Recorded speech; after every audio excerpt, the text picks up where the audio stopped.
guys, welcome back.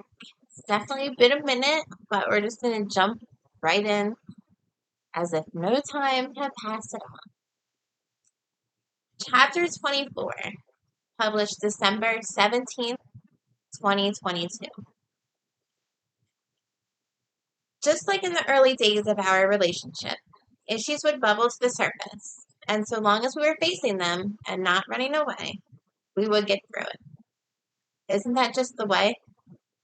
Seemingly better than ever from my perspective. We were introduced to a depth that, while new to us, felt as old as time. The issues that presented themselves practically always the same, yet different in their presentation and intensity. It was just plain nice to be able to come together in a way that resembled normalcy to some degree, with fresh understandings. Healthy feels good. Henry would still come around here and there when necessary to remind us of the basics: awareness, vision, higher calling. But there were new messengers too, with other specific messages, which was also quite amazing. There was the blue jay and the bluebird and Harry the blue heron. Dedication, joy, stillness. And the fox and the deer and Vic the vulture. Awareness, compassion, and healing. My love was busy with work, school, and life in general, but was also trying to find his place in post-COVID Alcoholics Anonymous. His sponsor had pretty much stopped going to meetings altogether, which left him in a precarious position. In a way, I understood that, as I had put all my eggs in the Betsy basket and had quite a hard time staying connected after she was gone. Though, I never stopped going to meetings. He began going to a meeting every Friday night. It was a start and a relief, though, in my experience, one meeting a week often proves not enough. I would stay with his children many of those Friday nights, and meaning was melded there too. They began to tell me they loved me on their own accord. It was an honor to earn their love, and one not taken lightly. I kept a watchful eye on my daughter since everything went down with her father and COVID, and all of it practically colliding at the same time. It felt very sudden that she started acting not herself. It would happen sporadically, not all the time. I didn't know if it was due to her experiences, or if it was part of growing up, or if it had to do with friends, or something else was going on, or some combination of everything. I kept the lines of communication open, or so I thought. I sometimes find it difficult to talk to her about serious things, not in the plain stating of rules and hard truths, but in relaying the actual importance and reasoning behind these things.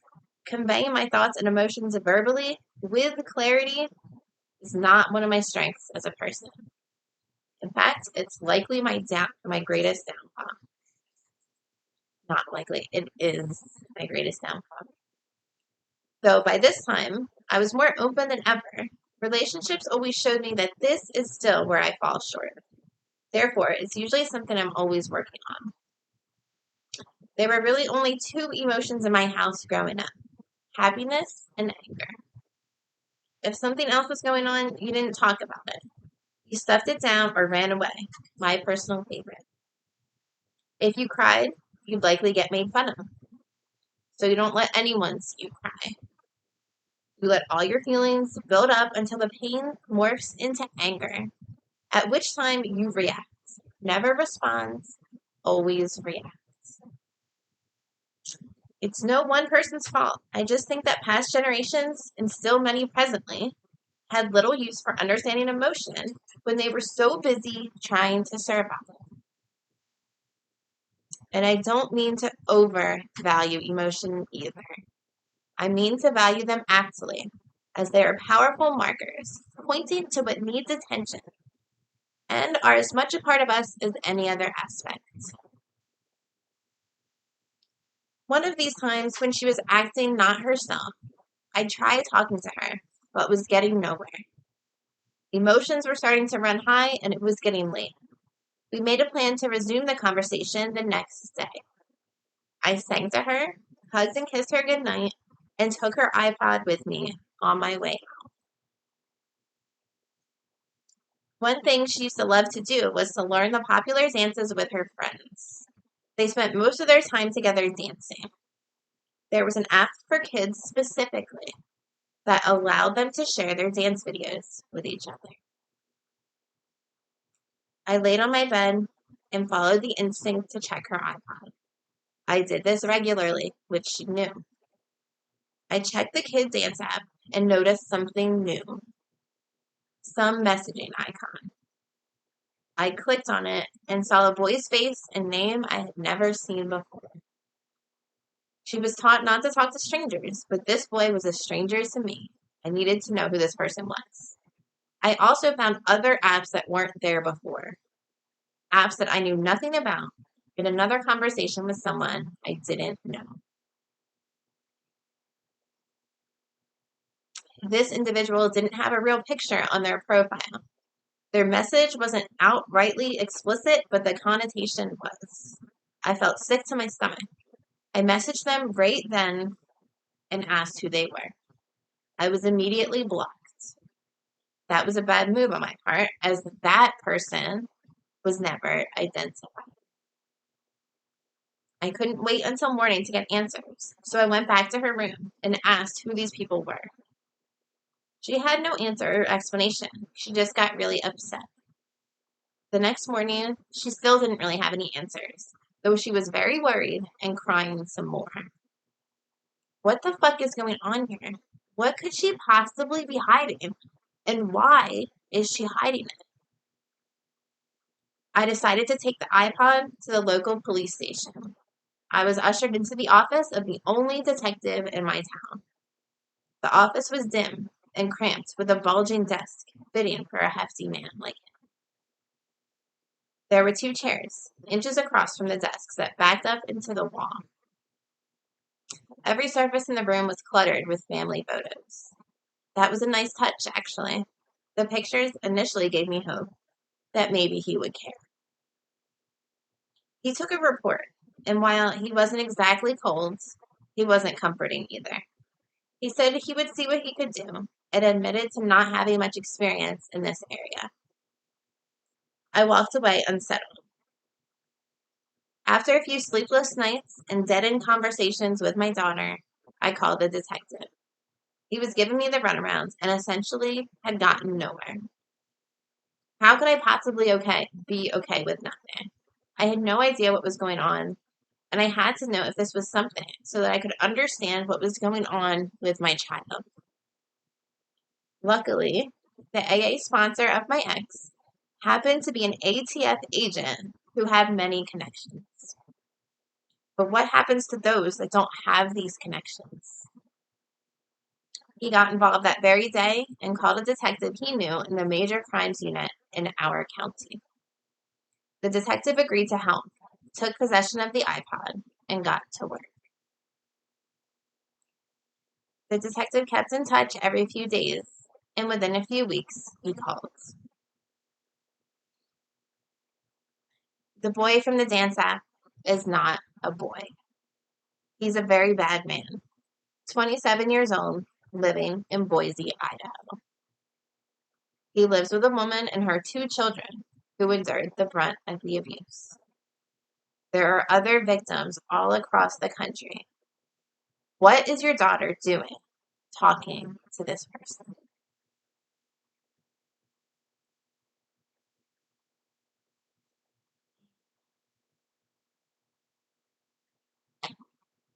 Chapter 24.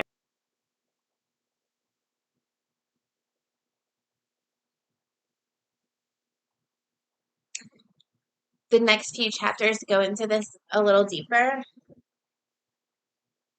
Um,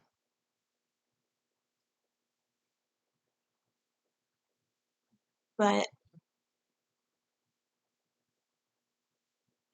you know, it was a punch in the gut. It was a failure on my part, and I knew it was, and it felt like a punch in the gut, and it was very painful experience for quite a long time. And she was 8 years old.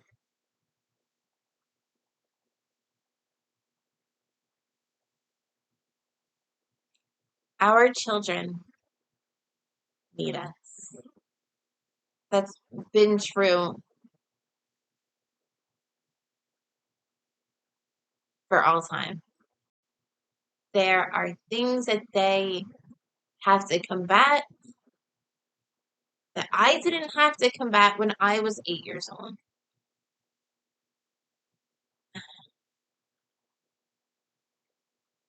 And so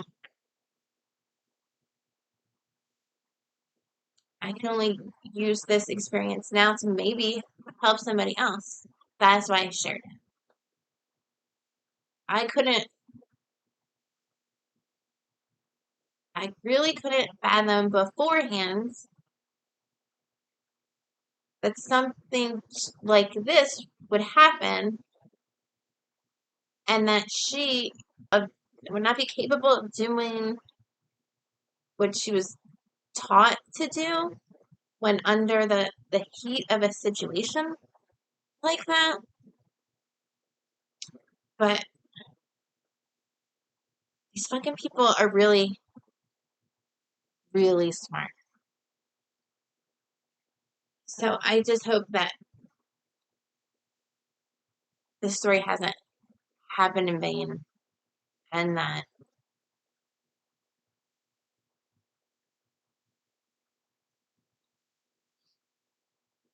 my daughter continues on a good path and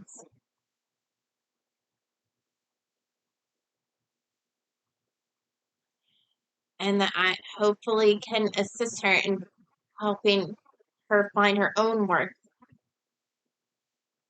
without needing to reach out there.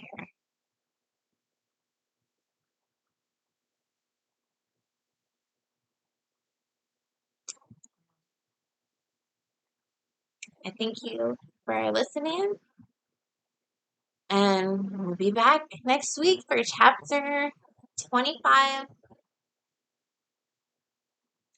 And thanks for coming back.